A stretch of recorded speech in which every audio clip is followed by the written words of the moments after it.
Cái này phải cái đủ gì? Cái ôm bị là bạn à? Đâu hi giết rượu đình này.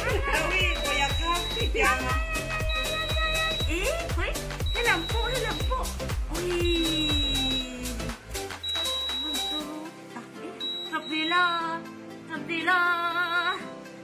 Ôi, thật mà nhỉ?